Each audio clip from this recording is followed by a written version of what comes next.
Yo.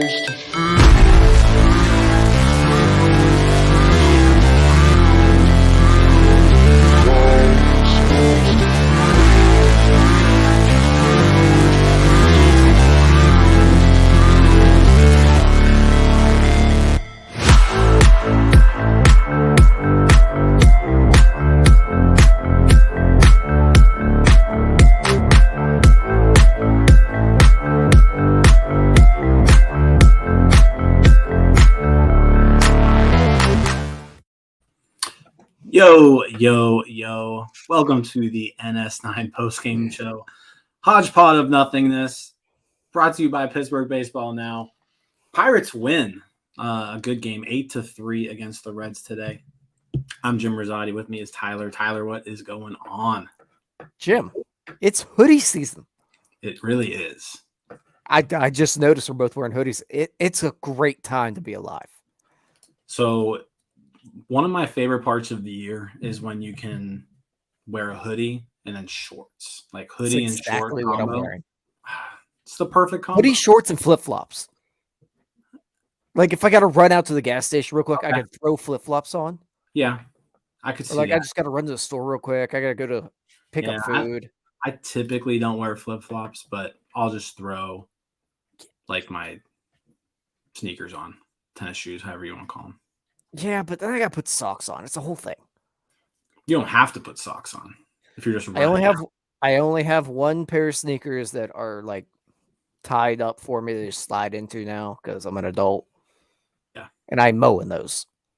Okay. But I'm just a slides kind of guy. I haven't moved on to the Hey Dudes yet. Yeah. Okay. I'm not quite there yet. Yeah. Well, you know who that's a bad segue. But you know who the dudes are. I also just noticed DiNardo messed up our tweet. DiNardo said that Pirates win 8-2. Pirates won 8-3. So he's just we need a new producer. I mean, what kind of guy thinks I will put this tweet up right now before the bullpen is finished? Yeah, right. Has he not watched this bullpen all year? They're going to give up at least one more run. Yeah, I don't know what he was thinking. Where do we start with this one, Jim? Poor job. I think we've got to start today with. I mean, I don't know where. I guess we can talk. Let's talk about the new guy. So Miguel. Yeah, that works. And Adujar, first game as a Pirate. DiNardo and I kind of said our piece about him this morning on Starbucks, but he joins the team today after being claimed off of the Yankees. First game, batting third, designated hitter. He played pretty good today. 1 for 3, sac fly, walk, got his first hit, scored a run. Overall, pretty decent debut. Yeah, and I mean, I told myself before I jumped on here, I'm not going to overreact either way. We all gave our opinions on him off the bat. Yep. I think we were all on the same page that he's been a pretty bad baseball player most of his career. This one game doesn't sway me either way. I'm okay watching this play out, but at the same time, I didn't really gather much tonight. You can tell there's some issues there at the plate that could definitely be exposed. You'd like to see him in the field a little bit. I can't really give much of an opinion on him at this point. Yeah, I am curious to see what their plan with him is, just fitting him into this roster and this lineup in general. Mm-hmm. Is he going to be DHing most of the time? Is he going to get some time at first base? Are they going to put him in left field? I'm not exactly sure, what they're going to do there. I feel like first base is a good fit for him if he can hit, right? No, I guess we'll find out what their plan is. Today he DH'd, so I would imagine, maybe trying the first base here somewhat soon. No, solid debut. Again, I would love for him to prove me wrong. I don't think he Mhm. really has much in the tank left, but I would love to be wrong about it. But a good start to his Absolutely. Pirates career tonight. Yeah, you couldn't have said it better. It's another guy that we hope to be proven wrong, and he does have a bit more pedigree probably than the rest of the guys that have been acquired through waivers. Yeah. He has put together a good year, a legitimately good year, not like a Greg Allen good year. Yeah. It was a while ago, but It was a long time ago, but there's pedigree there. None of us really believe in him, but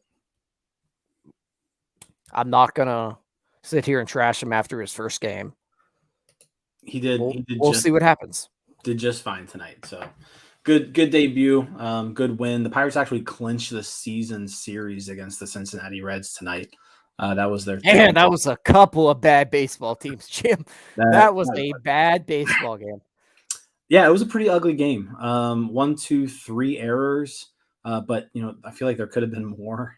It was There bad. was sloppy play all around. Uh, you know, I don't even really know how to kind of go about that. Like on Cruz's one bloop single, or whose was that? Yeah, Cruz's bloop single. Newman got to third. Wild throw. Newman scores on the throw. Cruz made another error today.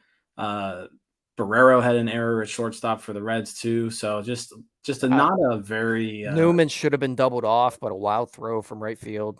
Yeah, that's true. That also. There was just some pop-ups in the shallow outfield that I feel like were in the air forever, and they no one caught them. But overall, the Pirates ended up stringing some stuff together. They get 8 runs. The bullpen, I mean, this Reds lineup is not very good. Let's keep that in mind. But Pirates bullpen had to go 5 innings today because of the rain delay. So Contreras only goes 4, gives up 2 runs in his 4 innings. Only gave up 2 hits, but only struck out 2. He wasn't really super sharp. So I feel like the rain delay might play in the favor a little bit because I think you mentioned it a lot early about the velocity being down. You tweeted about it. You mentioned in the group chat. It might play in the Pirates' favor that they had to cut him early. And I don't know if he has another start this year.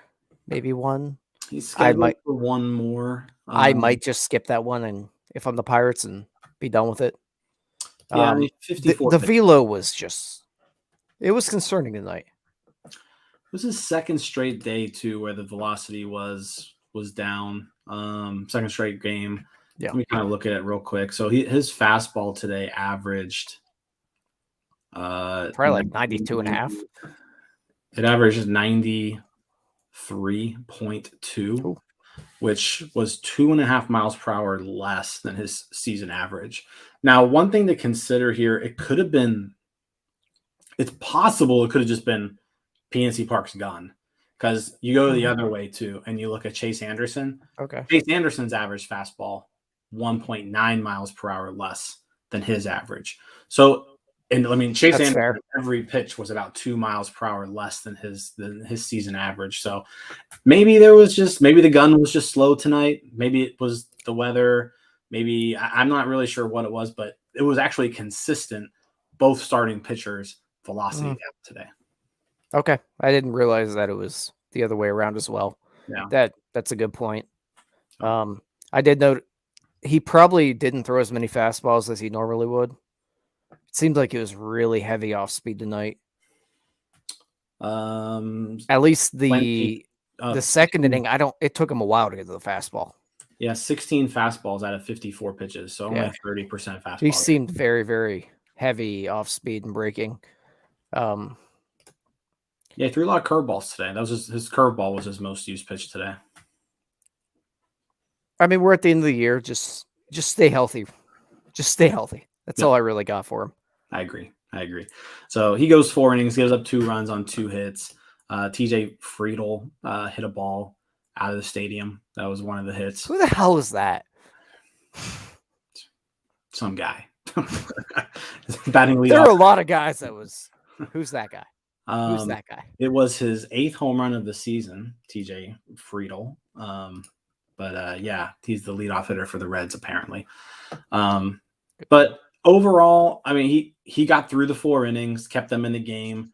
Bullpen came in, Chase DeYoung 2 scoreless, Johan Ramirez 2 scoreless, and then Stevenson closed it out in the 9th. Gave up a home run to Aquino, but that was the only run the bullpen gave up.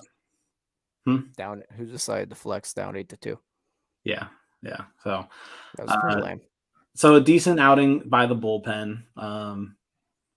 We talked about Andujar's debut. Before we get to Cruz, I want to talk about Kevin Newman a little bit. Okay. Kevin Newman extends his hitting streak to 9 games. Yeah. He was 2 for 4 today with a walk. Gets on base 3 times. His weighted runs created plus, Tyler, all the way up to 95. It was 93 before today's game, I believe. It was. So up to 95 now. Look at that braid on me. 9-game hit streak. He's really excelling in this like backup utility middle infielder role right now. I know I mentioned it mid-season. If he finishes the year on a strong note, I would be fine bringing him back in an actual utility role. And I'm not talking a utility role that like they have a Diego Castillo right now. Mm-hmm. Diego can't play the outfield. Diego doesn't hit the ball that well. He can't play shortstop. An actual major league utility role. Yeah. Like a backup middle infielder is what we're talking about. And if you can slide him in the corners every now and then, that'd be great. Yeah. But he could be a useful backup major leaguer. My concern is that I don't know that the Pirates would use him that way. They will keep playing him until he gets back to being Kevin Newman. But I'm fine if he's going to play like this and give you solid defense and average hitting. I'm fine with him getting 2 starts a week. I guess, but there's enough guys I would like to see that I might be annoyed watching Kevin Newman instead of them. Yeah. The other thing I'm actually interested to see, and the reason why I'm not really quite ready to completely give up on Kevin Newman yet, is obviously the super high contact rate. I kind of want to see how he does with these new shift rules, just because now he's going to have a little more room to operate. So maybe that helps him out a little bit.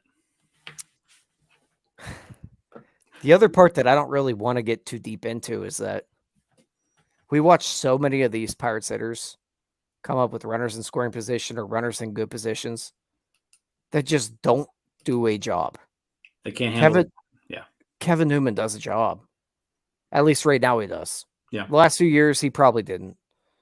But right now, the guy's got that high contact rate. He's doing, even on Cruz's blooper to left field, it was good base running by him. He knew he could beat the catcher there. Good slide at home.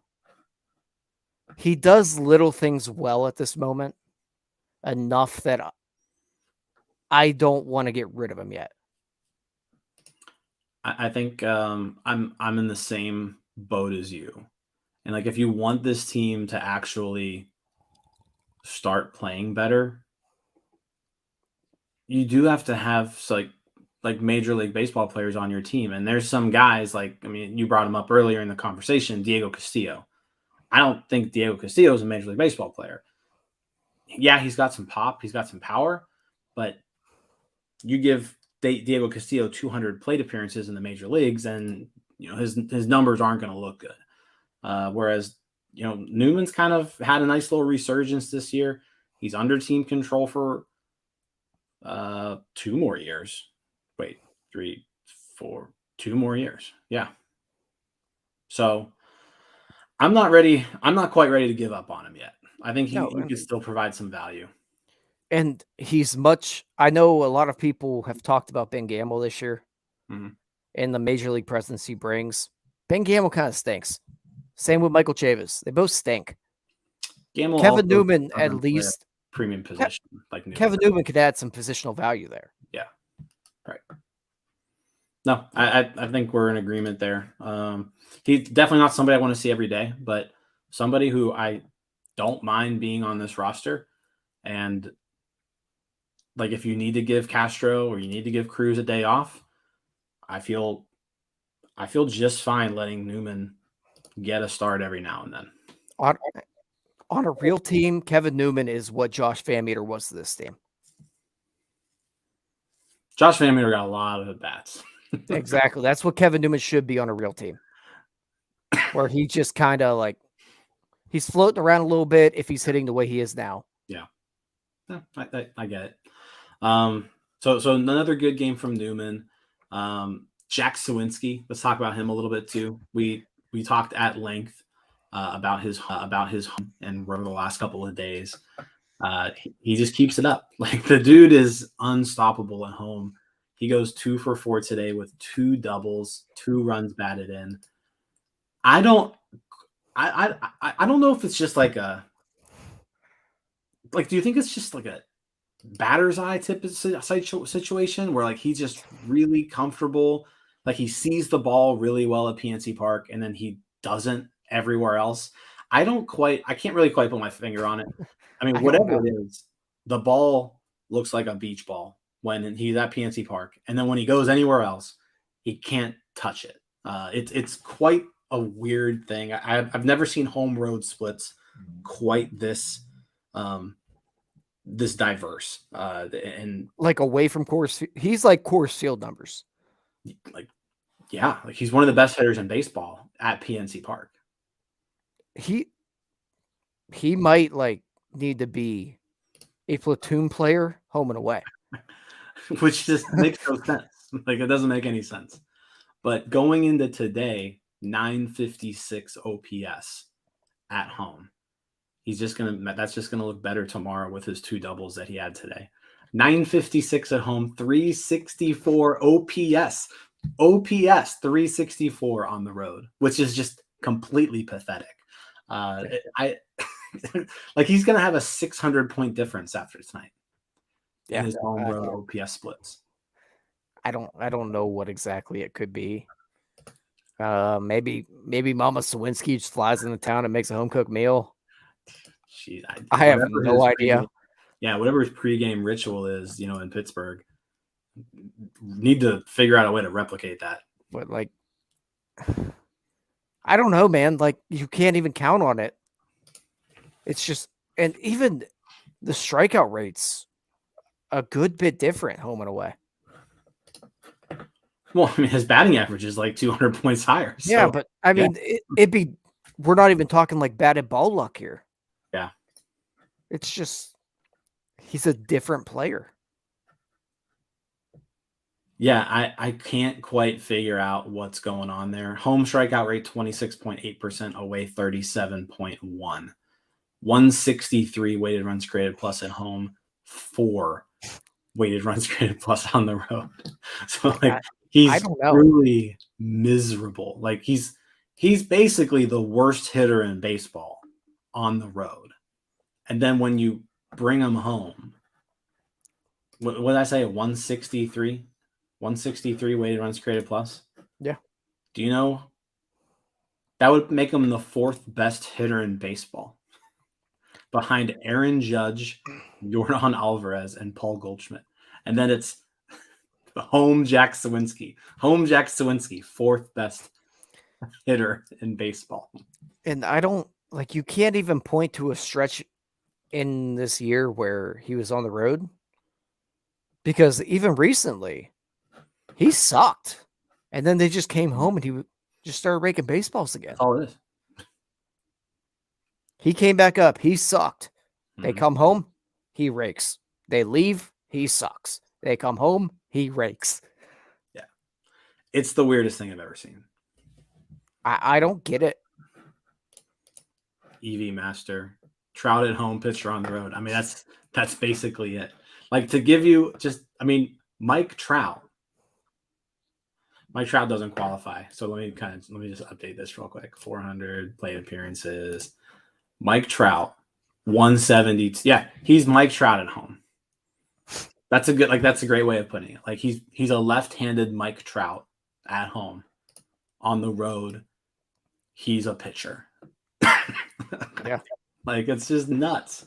I don't understand it. It's crazy. But no, another big game from him today. And then, Oneil Cruz, just want to talk about him too. Putting the ball in play a lot lately, not striking out as much. 4 hits today, career high. This is now 3 straight games to no strikeouts for Oneil Cruz. So that's Very good.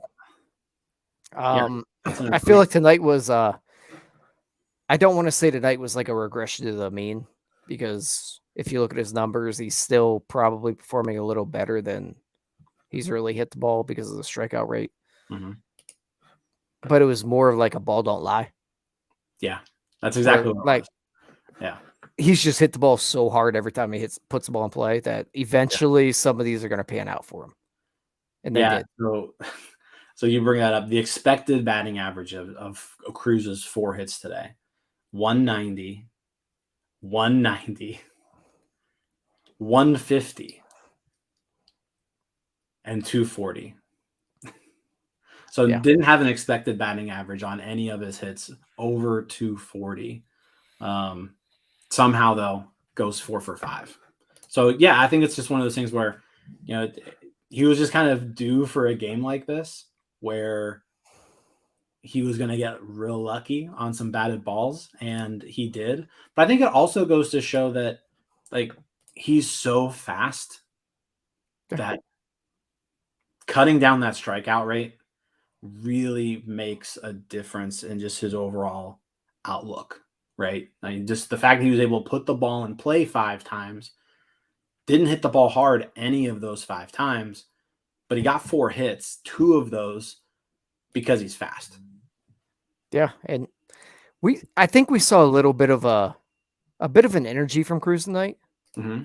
I mean, we saw it in the field. Yeah. We saw him flying around the bases. Yep. There's a little bit of a pep in his step tonight. And we're not even asking for much about that strikeout rate. If he cuts that to 30%, he's going to be a really good major leaguer. Yep. He hits the ball too hard not to be, especially when they eliminate shifts. Oh, yeah.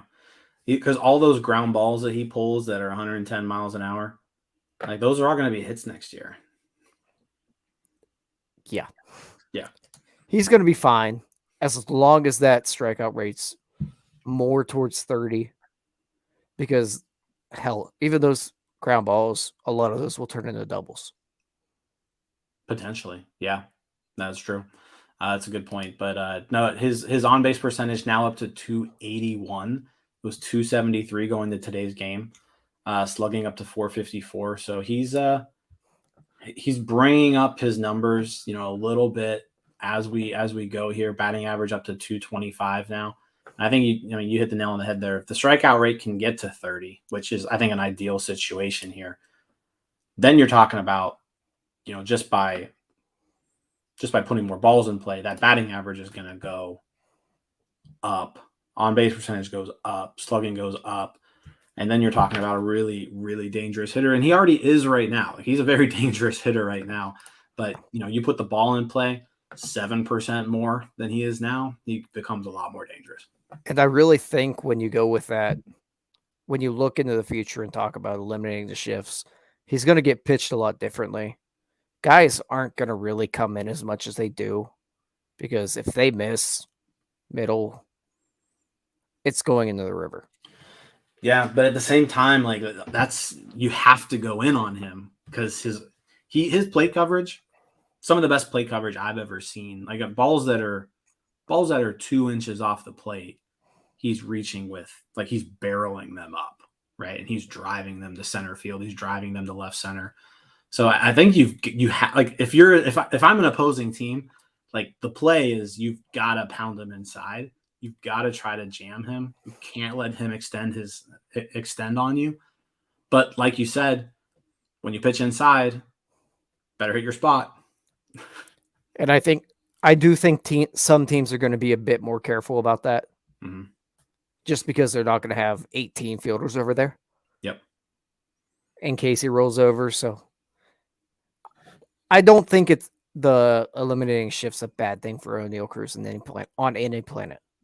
I don't think eliminating the shift is going to be a bad thing for really any hitter. I used to be totally against it. I don't care anymore. Yeah. Like, I want to watch a game and it be watchable again. Yeah. No, I think we're going to have a lot to talk about this offseason. We are. It's going to be, I mean, it's going to be an eventful offseason. So lots of roster decisions that need to be made, lots of rule changes that are going to be going to affect the next season. So I'm seeing a lot of them right now. Yeah. We didn't even get to Chavis, and I feel like that's more of a who knows when. That's true. I mean, we haven't. So this morning, Chavis was still on the team. I had a pretty good idea that, once that Adujar claim came through, that Chavis was going to be the guy. It just made sense. Like, they're the same player, really. And so it's like, okay, we've seen Chavis. Let's try out this guy. But yeah, Michael Chavis designated for assignment today. I don't know if he'll be claimed. It's pretty bad. I guess I could see it just because of his position flexibility. And like, he does have a little bit of pop. I mean, Yu Chang got claimed. Lyman Dris got claimed. But at this point, like, can you play in the postseason if you're claimed right now? No. I don't so, like, really he feel can like help the team out this last week, maybe, but can he? Right. That's the thing. He got DFA'd by the Pirates, so yeah, how helpful can it be? So Yu Chang, like, at least there was something there. He could pick a little bit of short. I don't know. Like, maybe the Rays saw something there. Blyvidris, I don't know what the hell anyone saw. He had options available. I think that's really I guess, but no. So I think I've made my thoughts known on Chavis's abilities lately. Yeah. He's just not. Like, if you want to be a good baseball team, you cannot have players like Michael Chavis on your team. I like the guy. He tries really hard. He hustles. Like, he's everything you would want in a baseball player, other than the part where you produce. Seems like a likable guy. I liked him personally, but just at the end of the day, you got to hit, and he couldn't hit. Yeah, I mean, there's arguments to be made that there's no way Zach Collins should be getting at bats right now over Michael Chavis or things like that, but we're splitting hairs at that point where they're all just bad. Yeah. And it's really not worth wasting our time on arguing about which one of these bad players they should keep. You're right. They brought in Adujar. They're going to see what they have in him. We know the Pirates know what they have in Michael Chavis. He's not good. He's not good enough to play first base. Maybe he's more valuable in a spot where he gets more reps at second and third and can show a little bit more defensive value. But on this team, he's going to be a first baseman, and he doesn't hit well enough to do that. Yeah. I mean, that's you hit the nail on the head there. So I don't know. I don't know how the waiver process is going to go for him. I don't know how many teams are looking for a player like that. For a 230 hitter with a 290 OBP and a 390. Yeah. So I best of luck to him. I'm sure, he will play baseball for a long time. Like, he seems like he could easily be, a depth guy, a AAA depth guy for a while, but just not producing enough to be in the major leagues, especially on this team. Like, if you want to be better, you need better players than Michael Chavis. Yeah, plain and simple. And I mean, he's a fine guy to have on a good team that needs like a backup second, third baseman. I don't know that he can pick it enough there, but we didn't really see enough of him playing those positions. Right. Because they couldn't. They have Cabrian Hayes. Yeah. And at second base, they had 18,000 guys that could play there. Yep. There's just no use in having him there. Nope. 100% agree. So Michael Chavis Pirates career likely over. They also designated Greg Allen for assignment. Thank God. Who is a scrub. In his little playing time that he did receive here, he was bad. He did provide some base running value and some defensive value, but offensively, he was not good. He sucks. He has sucked his whole career, and he sucked here. And we were forced to watch him way too many times. Thank God he's gone. Well put. Anything else you want to talk about in today's game? No, I think that wraps it all up. Most of it we'll have to hit on during the off season. Yeah, we'll talk a lot about a lot of things then, but there's a lot of Pirates, stuff. Yeah, Pirates win 8-3. They improve to 57 and 97. Again, they clinched the season series against the Reds. They're 1-2-3-4. It's their fifth straight win against the Reds. Tomorrow, another pretty fun pitching matchup tomorrow. Hunter Green, Mitch Keller tomorrow, 6:35 Eastern. So that'll be tomorrow night, and we'll be live after that one. But again, Pirates win 8-3. I'm Jim Rosati. You're Tyler. Yep. This is the NS9 postgame show. We'll catch y'all later. Peace out, Girl Scouts.